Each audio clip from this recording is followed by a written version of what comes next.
when you're so emotionally invested in your football club, and I mean emotionally invested, and you'll know what I mean.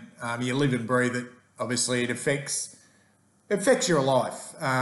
It affects your life. There's no doubt about that. Sad as that may be, that's just the way it is. And if you're sitting or standing or wherever you are or whatever you're doing right now, and you're listening to a middle-aged man who will talk about the Carlton Football Club for 25 minutes to half an hour, then you're invested. You're emotionally invested, because if you're not, you'll turn off. You'll turn off. And I think at some stages we become like savages, and by nature we are savages.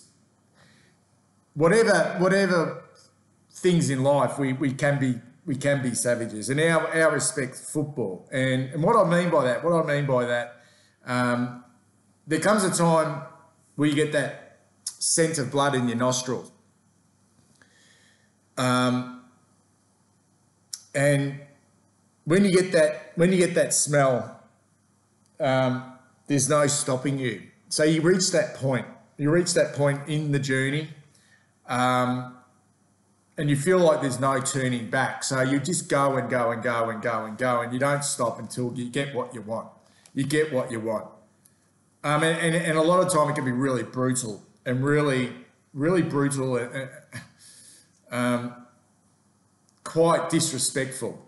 And I was like that when Brendan Bolton got the arse, okay?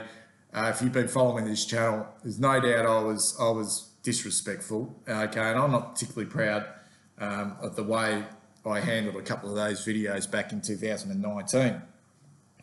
But they're there now. They're there now, and you know, I've sort of promised myself I won't be the same way with this. You just get the sense that it's all over fatigue, and when that happens, we don't know. We don't know. But when we become like these savages, we also get to a point with 9 games remaining in the season that there's this really sadistic part of us. There's nothing more to achieve, though. We almost want our football team to get beaten next week against Adelaide, so the process can be quickened up even more, which is really sad. It's really sad, and I know a lot of people feel that way, and there's a part of me that feels that way as well. But there's also a big part of me that would like nothing more than for David Teague to finish out the rest of this year and prove us all fucking wrong. Prove us all fucking wrong. Because that's what it's about as well. Because it's not about being right or wrong here. It's just about getting better, and it doesn't matter whose opinion's the best. We just want our team and our club to be better.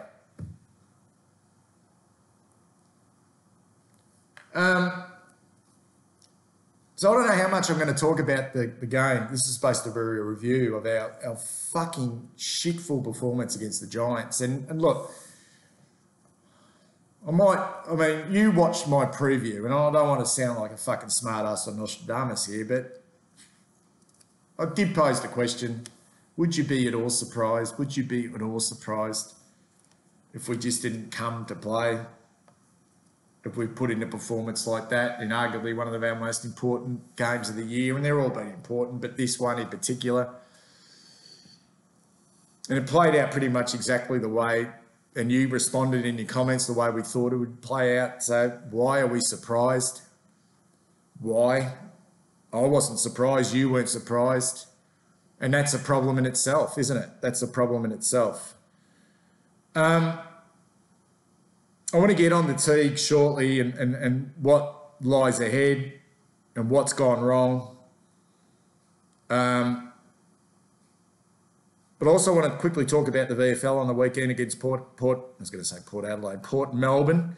Because because I think that's important, because it's the first time I've really watched it intently this year, just because of circumstances. And I wanted to watch it before our game, just to get a sense of where these young guys are at, and how Murph would respond going back to the twos, and Levi and Sam Petruski-Seaton, etc., etc. And this is a motley crew of players. Okay, let's put that on the table. This VFL team's a motley crew, and as much as we think it's part of the Carlton program, which it is, we've got half of that team that have got full-time jobs and really have got no affiliation with the club other than playing in this VFL team.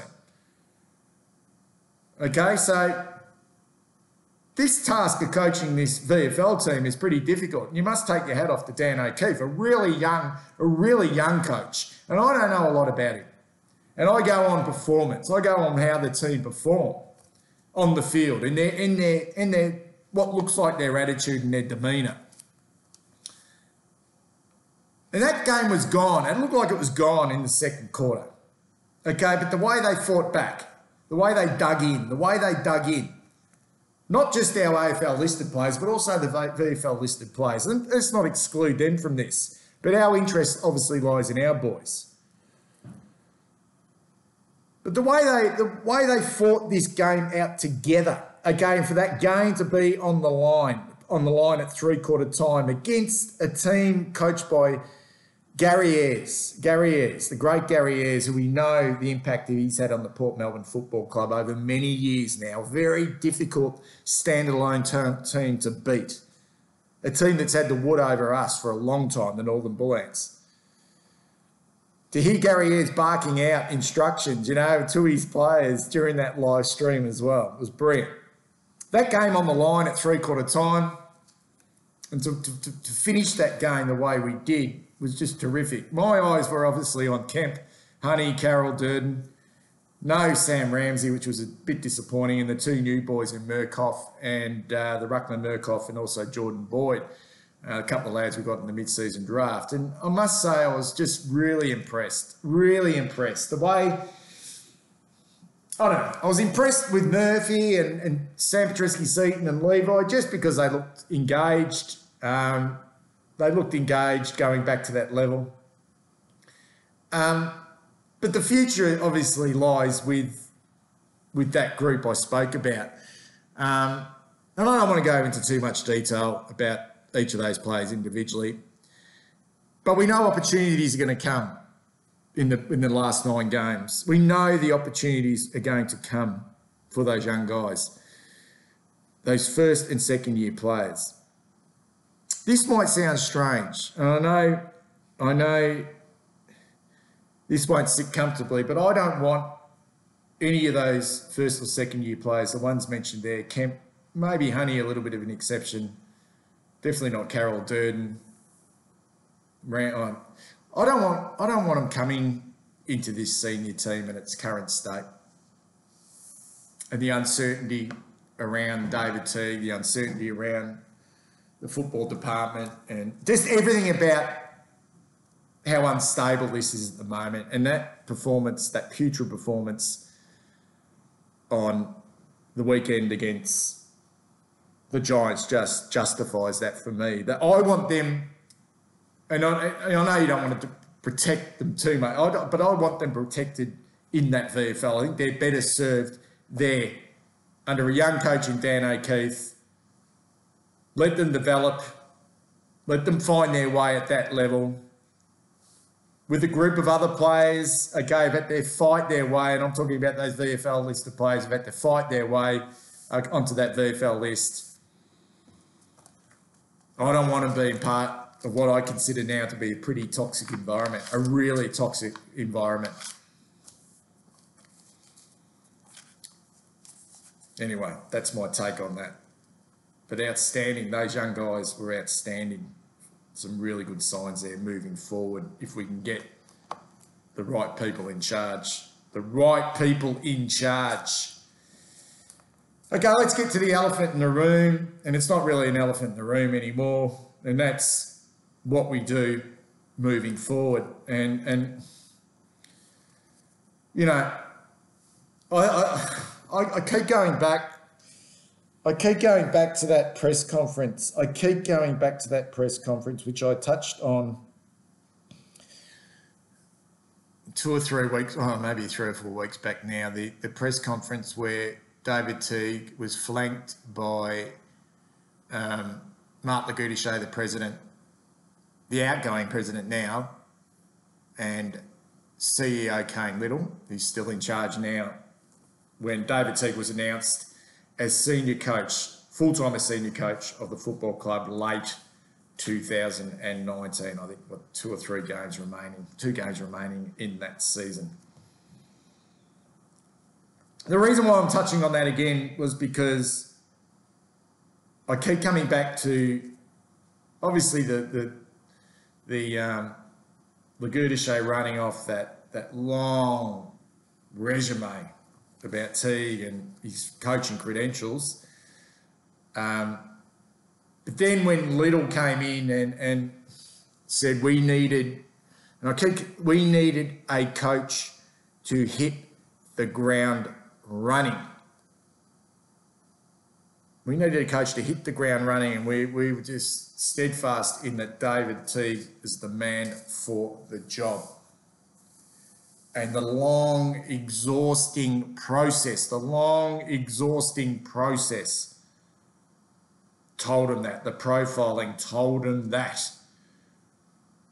And I don't buy one for a minute that was the case. I think a large proportion of David Teague being coach of the football club was because of us. And because of the overwhelming support. And we mustn't feel guilty. Please, we mustn't feel guilty for that. And I'm not excluding myself from that or anyone else, because I can't even remember, to be perfectly honest, exactly how I really felt about it at the time. But it was overwhelming. It was overwhelming, the support. And they can't tell us. They can't sit here and tell us. And Teague said it was, Little said it wasn't a popularity contest. Well, I call bullshit. I actually call bullshit on that. And they basically threw Teague to the wolves. But he went in with his eyes wide open. He wanted the job, he wanted the interim job, and he wanted this job. We can't sit now and feel sorry for him, but at the same time, I can emphasise that the magnitude of that hit the ground running, a coach to hit the ground running.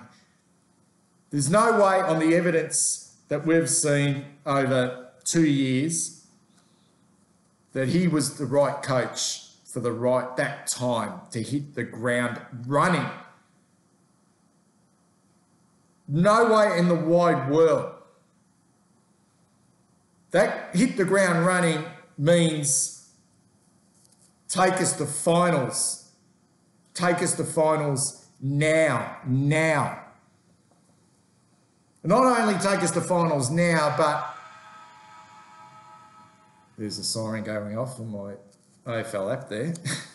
Not only play finals, but the magnitude of a really poor environment, football environment.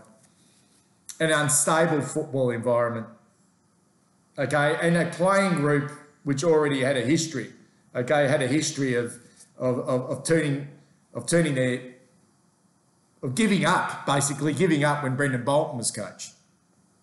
So you had to turn a lot around. But not only that, and I'm going to use one example, and there's a lot, okay, to try and just be as constructive as I can here. I don't think he's equipped. He wasn't equipped at the time, and he still isn't equipped now.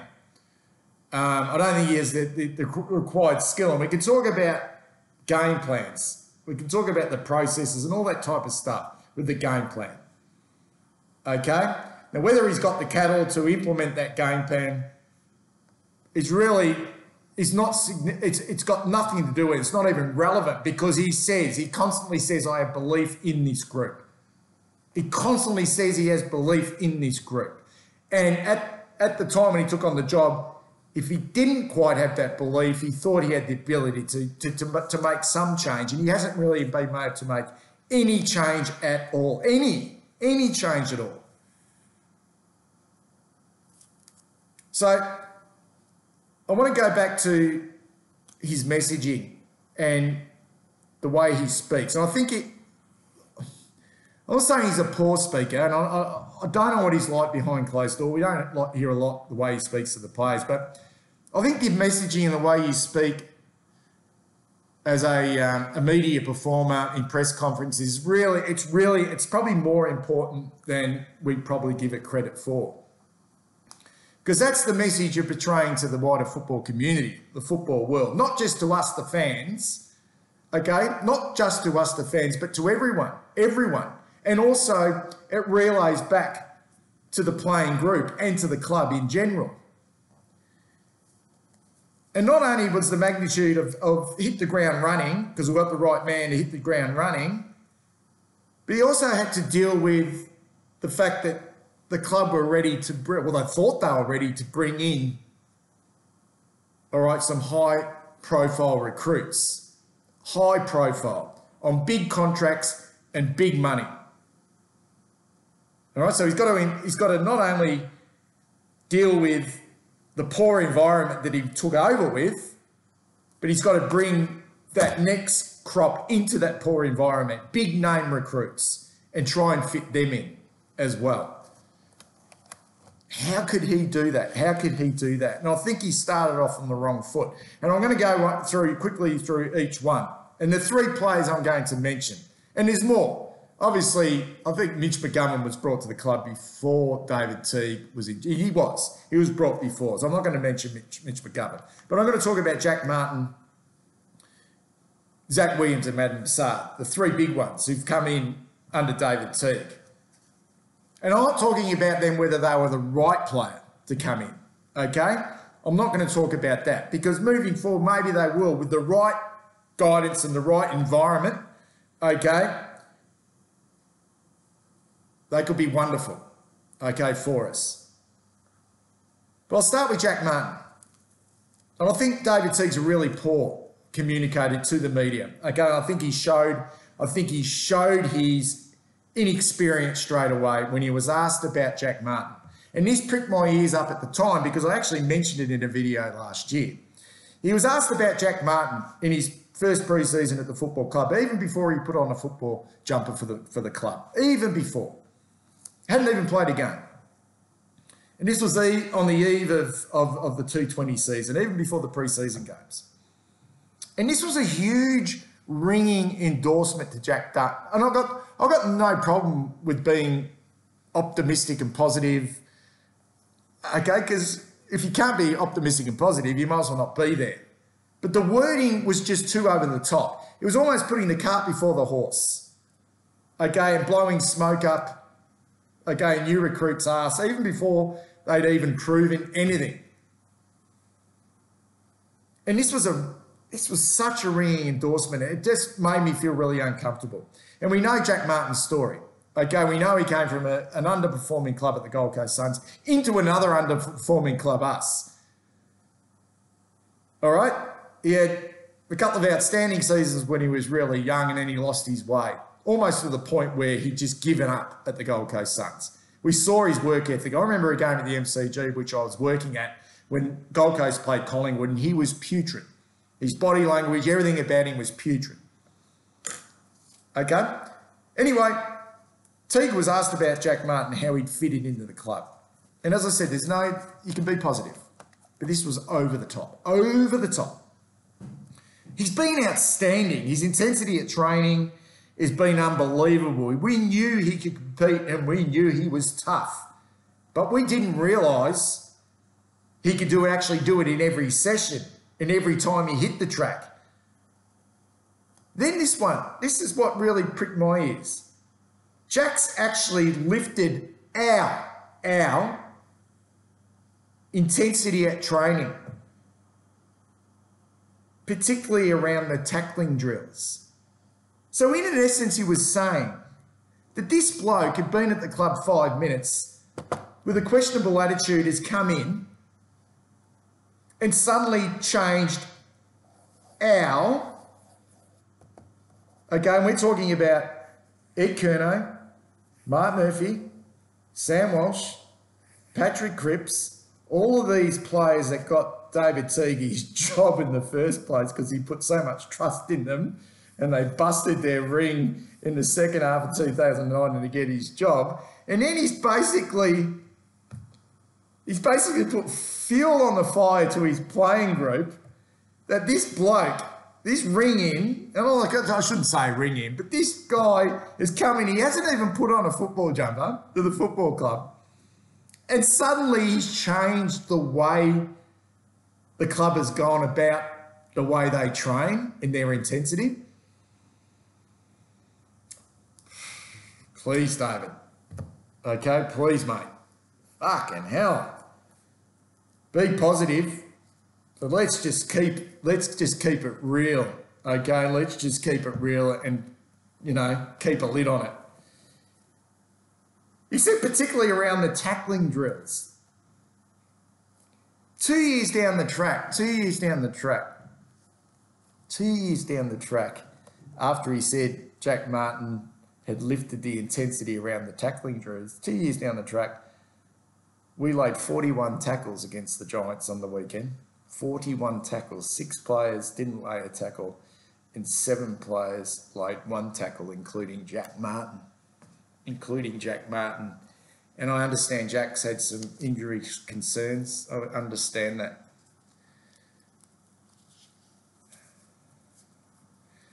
But when you put your recruits on a higher pedestal than anyone else at the football club, that's not a good way to start. Okay, and it's not the first time. Okay, sorry, it wouldn't be the first time he would do that. And what sort of message did that send to that group? And I'm not saying they would have been particularly concerned about it, but it concerned me at the time. And Jack's got progressively worse, and his body language, and I know he mightn't be running on top of the ground at the moment, was very, very ordinary on the weekend. And he shouldn't even be playing, but he continues to get played. He continues to get played over others. What sort of message is that? What sort of message and culture, what sort of environment is that setting up? Why would you want a young player coming into that? Why would you want a young player coming into that? That is damning. Okay, let's go to Zach Williams. And this isn't a knock on all these boys, as I said. But please fucking earn your stripes first before you start pumping up their tyres. Earn your stripes first in the football environment. Okay, maybe the leadership isn't strong enough, but before pumping up their tyres. Zach Williams, suspended for an undisciplined act. Missed round 1, straight in for round 2, which is understandable. High prize recruit, getting him in. Straight into the midfield, underdone. Piss poor loss against Collingwood. Piss poor. Murdered around the ball. Beaten 60 to 48 inside 50s on the back of a lack of work rate from the midfield, other than probably Sam Walsh. Smashed in uncontested possessions by 25. Cart before the horse type of stuff when asked about Zach Williams in his first game for the football club. What sort of message does this send to people listening? Including the playing group beneath who can't get a game. This is what he said about Zach Williams' first game. I thought his first 10 minutes were outstanding. This isn't a piss poor loss, mind you. He had it a couple of times where he busted through the middle and hit Levi lace out on the chest. I thought he showed his class and I thought he showed his real toughness. I thought he played his role really well for the side today. What fucking garbage. I remember that. And thinking, fuck. We've just lost the game of football here and you're pumping up the tyres of a new recruit.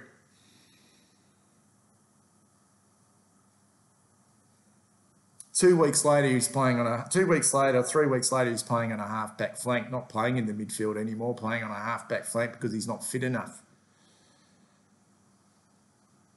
And gets the opportunity to go to a half-back flank because he's not fit enough and can't run out a game in the midfield because his form was poor in there. Cart before the horse type of stuff. What sort of message does that send? Poor. And finally, Adam Sard. As we clock over 25 minutes. If you're still listening, we'll finally finish on Adam Sard, who I think's been okay. And as I said, all these boys, I can only imagine how they'd thrive in a really strong football environment with a really strong, not only strong coaches, but everything's set up. This is after his Richmond game. Another loss. I know you can be positive at the start of the year, but another poor loss. Another opportunity. We only saw Richmond just get their ass pulled down by the Sydney Swans the following week. But another poor loss. Really. Going into the season with high expectations to get beaten. Perfect opportunity to beat the reigning premiers. Asked about Adam Sard in the press conference. I ain't got problems about being positive. There's no problem. I'm not saying that. But I'm just saying keep a lid on it, you know. This is what you're projecting to the football world and the rest of your players. I thought he won some really important one-on-ones. He not only won the one-on-ones, but he kept his feet and he could counter-attack off the back of that.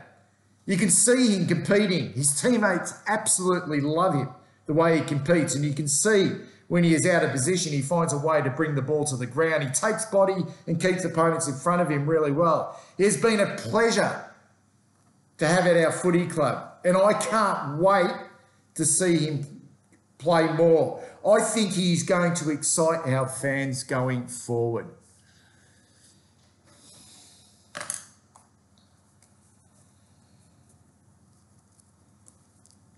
Fuck, we just lost the game of footy. Just lost the game of footy. I could never imagine a Chris Scott or a Damien Hardwick or a Ross Lyon for that matter, or even Mick Malthouse pump up the tyres of individuals that much in a loss, or even before the start of the season, before they actually even earn their stripes. That's just only one. I just don't think he's up for it. I just don't think he is up for it. And that makes me really, it makes me sad because we're going to go through this whole process again. It makes me really sad. That's about it, guys. That's about it. I don't know what more to say. I really don't. But I think messaging becomes so important. I really do. And I think when you hold certain individuals, and this is inexperience, it's inexperience. And I'm not sitting here, I've never coached. But I've been coached. And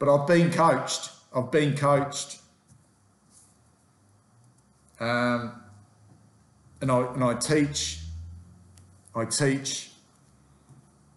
And I think when you relay that message and hold individuals above everyone else